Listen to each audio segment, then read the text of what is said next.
여러분 안녕하세요. 7주차 3차 시작하도록 하겠습니다. 이번 시간에는 전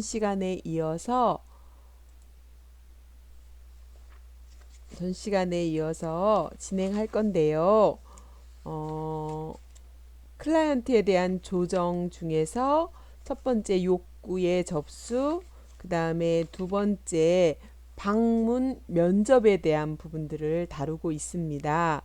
자, 클라이언트의 가정 방문을 할 때 그 순서와 유의점에 대해서 자세히 살펴보도록 하겠습니다. 자, 방문하기 전, 클라이언트의 가정을 방문하기 전에 해야 될 일입니다.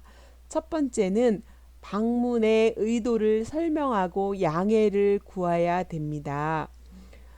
특별히 사회복지사나 방문 간호사가 개입해서 어, 자원봉사 센터의 조정자에게 의뢰해 온 경우에는 클라이언트에게 조정자가 방문한다는 것을 설명하도록 미리 알려주면 다음에 방문했을 때 관계 형성이 무척 쉬워집니다. 그래서 이렇게 의뢰하는 사회복지사나 간호사에게 아, 조정자가 가정 방문을 하겠다, 할 것이다. 그리고 가정 방문 정말 필요하다라고 하는 것을 미리 이해시켜 주면 참 좋을 것 같습니다. 두 번째입니다. 방문 전에 방문 일시를 약속하는 부분입니다. 특별히 이제 상대 입장에서 무리가 없는 시간대를 선택하고 자원봉사자가 클라이언트를 직접 만날 수 있는 그런 시간대에 희망하는 활동 시간대에 방문할 수 있도록 맞추는 것이 중요합니다. 저희 같은 경우는 미리 전화해서 언제 시간이 괜찮으신지 양해를 구하고 그분하고 함께 맞는 시간을 이렇게 선택하면 진행하는데 무리는 없는 것 같습니다. 세 번째는 집을 찾아가는 방법을 확인한다인데요. 본인이나 가족으로부터 상세하게 위치나 이런 명확한 이렇게 알아야 될 정보를 확인해 두시고 지도도 확인해 봅니다. 가능하면 본인이나 가족이 일상적으로 사용하고 있는 교통편이나 길을 찾아가는 것이 좋습니다. 근데 최근에는 거의 대부분이 차를 가지고 있어서 내비게이션을 켜고 가는 경우가 참 많이 있지만 간혹 또 교통편이 대중교통을 이용해야 될 분들도 있기 때문에 이런 부분들을 이해하시며 들으시면 될 것 같습니다. 네 번째는 준비해 갈 물건을 준비해 가는 것인데요. 여러분 사적으로 가는 게 아니잖아요.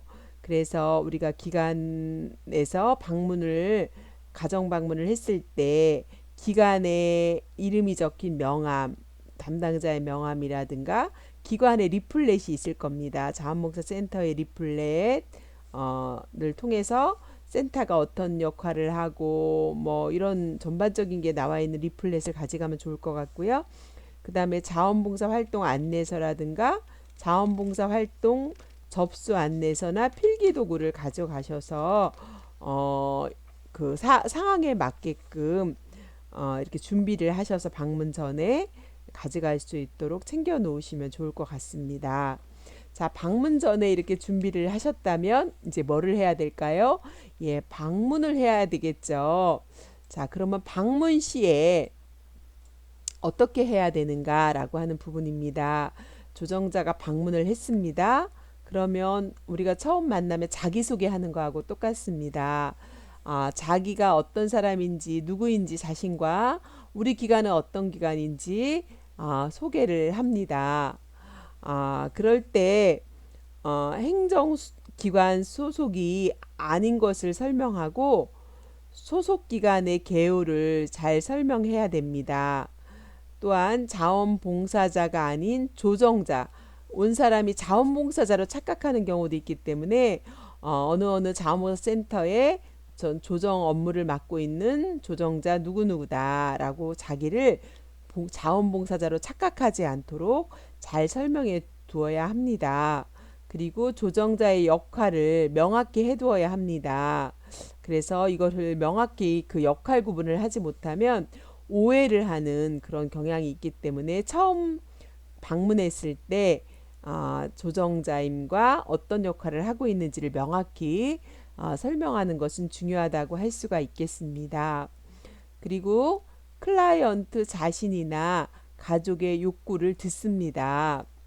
어, 클라이언트가 클라이언트의 상태는 어떤지, 또 클라이언트가 과거사는 어떠했는지, 과거에 어떤 어려움과 또 어떤 일이 있었는지, 또 현재 애로사항은 무엇이 있는지, 또는 자원봉사자에게 부탁하고 싶은 사항은 어떤 것인지, 이용하고 있는 사회 자원들은 어떤 것이 있는지 전반적인 클라이언트 상태를 알아야 결국은 자원봉사자가 지속적으로 서비스를 잘 제공하고 잘 클라이언트와 이렇게 서로 욕구를 충족하면서 지낼 수 있기 때문에 방문했을 때 이런 상태와 애로사항과 부탁하고 싶은 내용이 뭔지 자원은 뭐가 있는지 이런 것들을 잘 이렇게 조사를 해야 되는 거죠. 쉽게 말하면 사정을 해야 되는 거죠.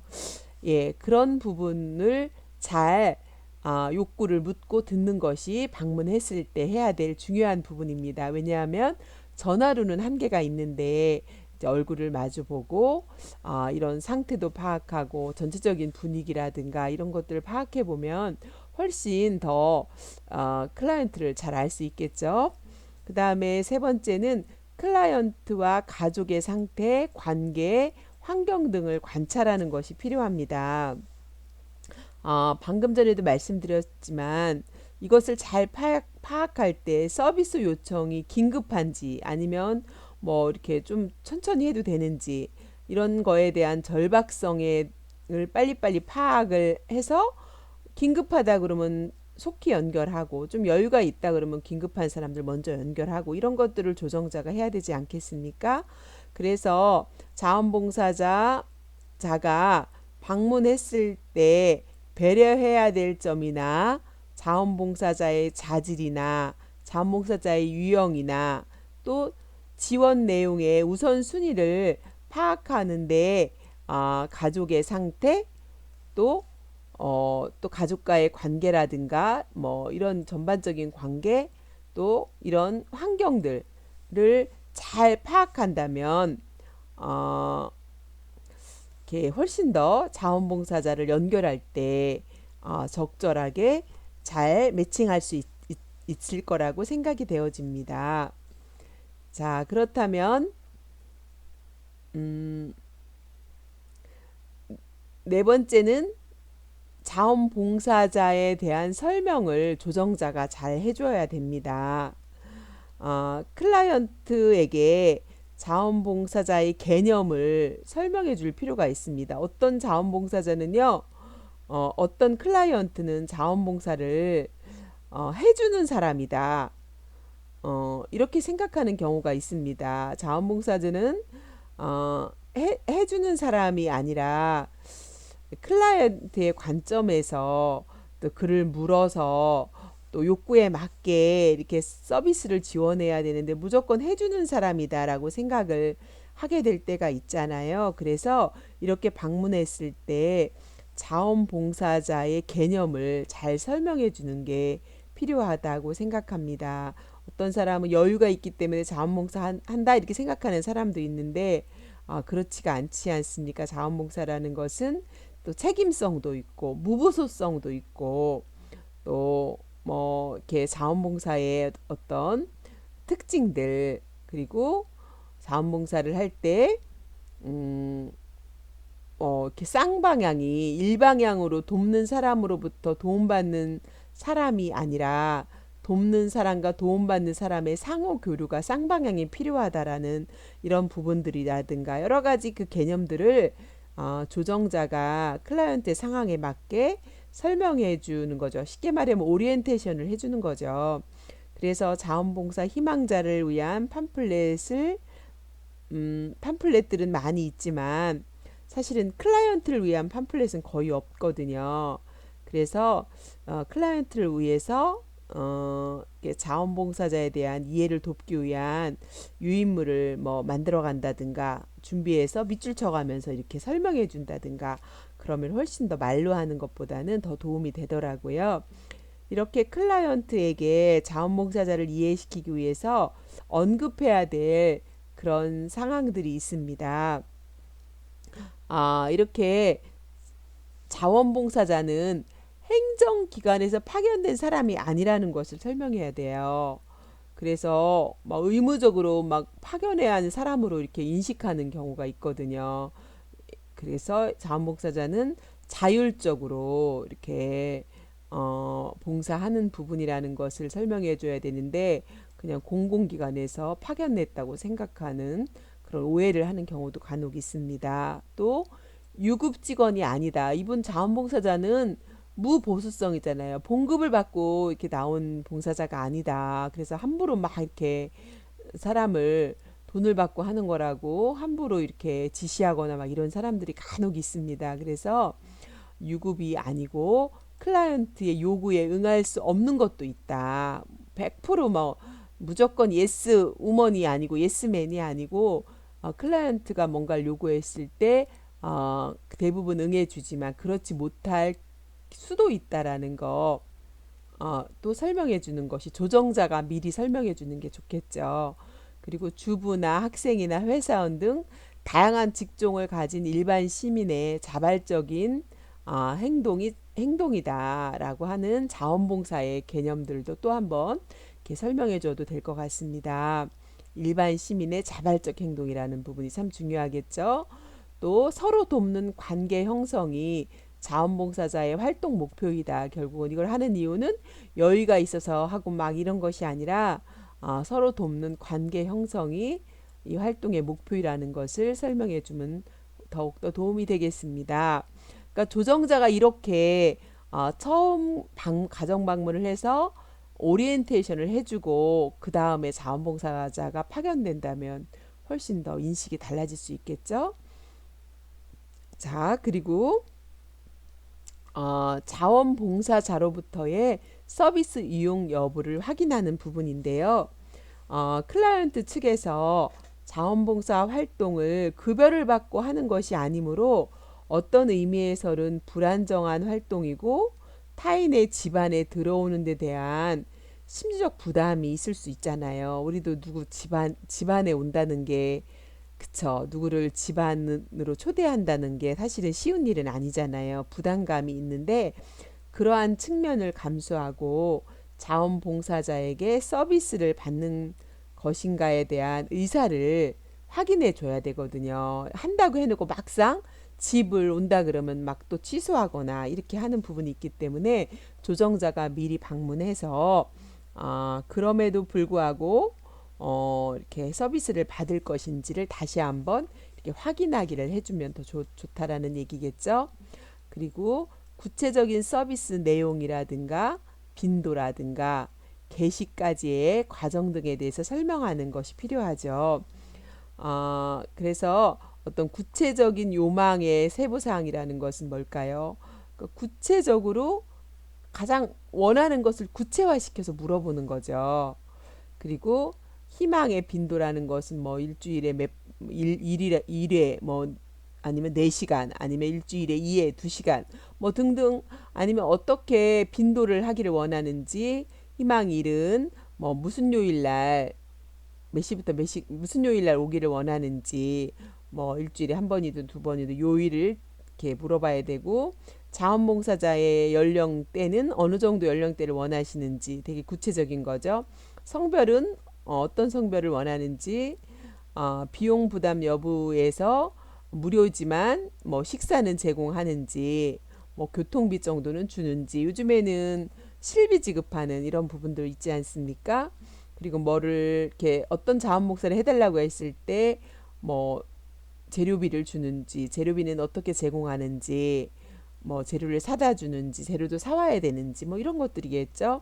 이런 것들에 대해서 상의하고 설명하는 것이 필요하다고 할 수 있습니다. 그러나 이제 클라이언트들이 과잉 기대를 하고 자원봉사자에 대한 또 막상 왔을 때 실망을 할 수도 있기 때문에 자원봉사자가 올 때까지 시일이 좀 걸린다는 것을 설명해 두는 것도 며칠 정도 걸린다는 것도 이렇게 미리 설명해 주면 좋을 것 같습니다. 자, 그리고 자원봉사에 참여하도록 권장한다라고 이렇게 하는 부분인데요. 이거는 강요는 아니지만 자원봉사 서비스를 받은 사람이 앞으로는 자원봉사도 할 수 있으면 좋을 것 같습니다. 그래서 당신도 할 수 있는 자원봉사 활동에 참가해 주실 수 있도록 받은 사람에게 이것도 설명해주고 기회가 되면 자원봉사에 참여해 달라고 이렇게 안내를 하고 온다면 이렇게 좋을 것 같습니다. 그래서 이것은 권장하는 것은 도움을 주는 측과 도움을 받는 측과의 대등성이라든가 새로운 관계 형성의 측면에서도 저는 참 좋은 방법이 아닌가라는 생각이 듭니다. 지금 당장이 아니더라도 그분들이 생각할 수가 있지 않습니까? 그래서 자원봉사를 많이 받아본 사람이 또 자원봉사를 하러 갔을 때 반대 입장에서 또 자원봉사를 잘 할 수 있다고 생각이 되어집니다. 이렇게 방문을 했다면 이제 방문 후에 해야 될 일이 있겠죠. 방문 후에 해야 될 일은 뭘까요? 기록을 작성하는 겁니다. 네, 기록을 작성하는 건데요. 그날 중에 기록을 해야지 밀어놓으면은 이게 까먹습니다. 그리고 기억 안 나는 것도 참 많이 있습니다. 그래서 방문 날짜와 방문 시 보고 들은 내용들 좀 전에 이제 방문했을 때 보고 듣고 또 이야기했던 모든 내용들, 결정했던 사항들, 관찰했던 내용들, 특이 사항들 이런 것들을 기록지에다가 작성을 그날 하시는 것이 상당히 중요합니다. 그리고 이걸 기록을 하지 않으면 까먹기도 하지만 기록을 통해서 또 다른 사람이 왔을 때나 또 어떤 사업 평가를 받을 때나 이 기록이 없으면 다녀온 것이 전혀 효과가 없다라고 할 수가 있습니다. 그래서 이렇게 기록을 하는 게 쉽지는 않아 일이 많기 때문에 근데 그날 하는 그런 습관을 들이는 것이 좋고요. 또 최근에는 이런 것들이 이제 프로그램화되어 있어서 컴퓨터에 입력하도록 이렇게 많이 돼 있기 때문에 기관의 특성에 맞는 그런 컴퓨터 프로그램을 통해서 그때그때 기록을 하시면 좋을 것 같습니다. 그 다음에 기초조사표를 작성한다라고 되어 있습니다. 자원봉사자 의뢰 카드입니다. 예, 그래서 자원봉사자 의뢰 카드인 기초조사표를 작성하셔서 결국은 이 모든 것들에 대한 경과 기록이라든가 이 조사표를 통해서 각 기관 시설에 따른 또 센터에 따라서는 어떤 약간 양식은 다르기는 하지만 자원봉사자 의뢰 카드라든가 뭐 이런 것들을 잘 만들어서 기초 조사표로 또 활용도 하고 또 다른 것으로 대체하는 그런 자료를 데이터화하는 이런 것을 작성하는 것은 이렇게 자원봉사 센터에 되게 중요한 데이터이고 또 자원봉사 조정자의 중요한 그런 업무라고 할 수가 있겠습니다. 지금까지 이제 우리가 그 방문 접수에 대해서 자원봉사 조정자가 방문 접수했을 때 방문 전과 방문해서 또 방문 후에 어떻게 해야 되는지라고 하는 것을 구체적으로 알아봤습니다. 다음 시간에 사정에 대한 부분을 알아보겠습니다. 그래서 우리가 사정이라고 하는 건 참 중요하기 때문에 어떻게 사정하는지 이런 부분을 다음 시간에 구체적으로 알아보도록 하고요. 여러분 수고 많으셨습니다. 정말 감사합니다.